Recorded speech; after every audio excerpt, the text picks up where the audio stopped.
Muitos acreditam estarem vivendo uma vida com Deus, mas na verdade estão experimentando uma atrofia, uma vida engessada pela religião, cheia de dogmas vazios, partidários e, por que não dizer, até mesmo tendenciosos, defendendo supostos ensinamentos que, na verdade, jamais pertencerão a uma interpretação bíblica apurada e coerente. Muitas vezes estão perdidos no egoísmo, na prepotência e na autojustiça. Existem aqueles que dizem ter Deus em suas vidas, mas na verdade são cheios de si mesmos e fazem apenas o que querem e como querem. Alguns vivem uma pseudo-espiritualidade, se negando a abandonar o estilo de vida pecaminoso, tentando passar a impressão que entenderam a graça de Deus. Contudo, não se permitem ser ensinados por aquele que nós chamamos de professor graça. Observe duas poderosas escrituras que nos esclarecem com muita precisão o que a graça significa. Em Tito capítulo 2, os versículos 11 ao 12, na nova versão transformadora, declara: pois a graça de Deus foi revelada a todos e traz salvação a todos os homens. Somos instruídos a abandonar o estilo de vida ímpio e os prazeres pecaminosos. Neste mundo perverso, devemos viver com sabedoria, justiça e devoção. A segunda escritura nós encontramos em 2 Timóteo capítulo 3, dos versículos 1 ao 5, que diz: saiba disto, nos últimos dias sobrevirão tempos terríveis.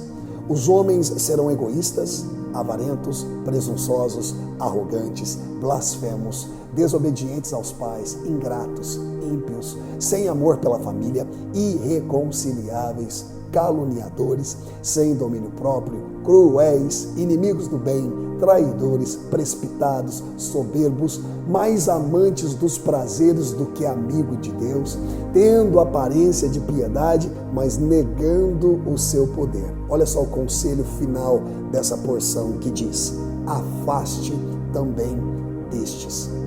Se não quisermos, não temos que viver uma vida devota a Deus. O reino de Deus não é vivenciado por obrigatoriedade. Nós não servimos ao Senhor porque precisamos mandatoriamente servi-lo, mas sim por convicção, revelação e amor. Uma vida com Deus nos ensina que o que fazemos não é porque temos que fazer, e sim porque queremos fazer. Jesus não foi obrigado a morrer na cruz do Calvário, curar um enfermo, vir ao nosso encontro para que a nossa realidade espiritual fosse mudada por Ele, em absoluto. Tudo o que Ele fez porque desejou fazer. O querer sempre será maior e mais nobre do que o ter. Nossa dedicação ao próximo, como também ao Senhor, sempre será exaltada pelo querer e jamais pelo mundo constrangedor do coronelismo religioso. Não há nada que possamos fazer para surpreender a Deus. Na verdade, é Ele que nos surpreende com sua imensa graça e misericórdia, enviando seu Filho ao encontro de pessoas que não o mereciam. A graça do Senhor jamais será uma ferramenta construída na indústria da troca, da barganha e da meritocracia. Jamais será uma ferramenta que nos infantilizará, mas sim, com toda certeza, produzirá em nós suficiente maturidade e mudanças de hábitos. A oferta de Jesus através do seu ato de justiça e generosidade demonstra sua entrega e disposição em levar a carga da humanidade por amor dela naquela cruz. Ele soube o que foi sair da zona de conforto para experimentar o sucesso da obra suprema de suas mãos. Em Romanos, capítulo 5, versículo 15, diz bem assim: mas há uma grande diferença entre o pecado de Adão e a dádiva de Deus.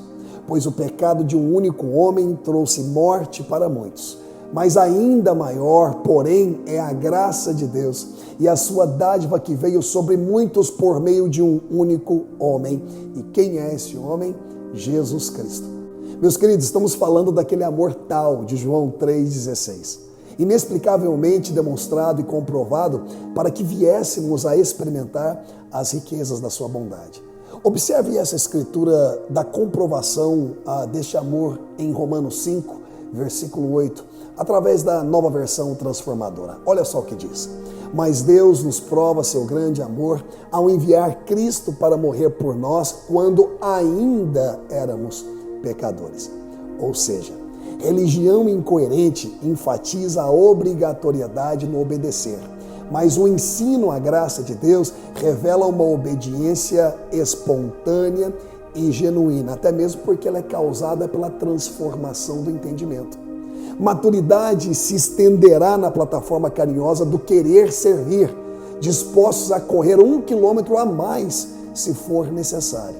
Maturidade sempre nos posicionará ao auxílio do próximo, fazendo com que o nós seja valorizado acima do comportamento individualista do eu.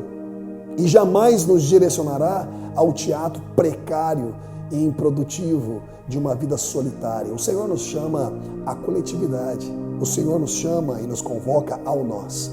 Me permita compartilhar algumas escrituras acerca do servir ao próximo, a essa coletividade. Olha só o que diz o Evangelho de Mateus, no capítulo 23, versículo 11, na Nova Versão Transformadora. Olha só o que diz.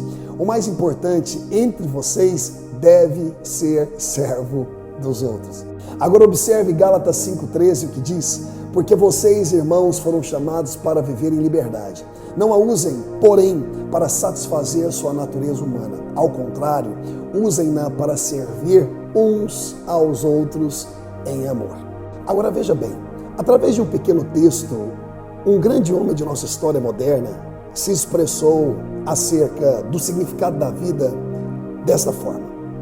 Ele disse assim: o que conta na vida não é o simples fato de vivê-la, mas sim a diferença que fazemos na vida dos outros.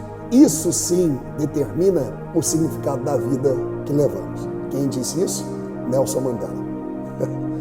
Ter uma vida com Deus, meus queridos, requer exposição, ou seja, envolvimento, uns para com os outros.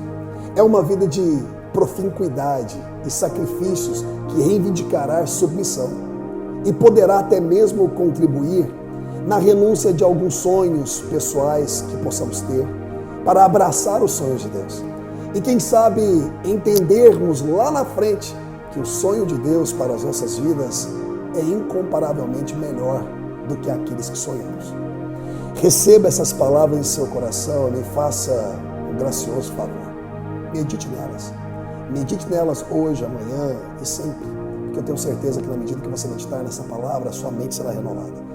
E cada vez mais você irá se alinhar aos propósitos do Senhor. Que Deus continue te abençoando hoje e sempre. E muito obrigado pelo seu tempo.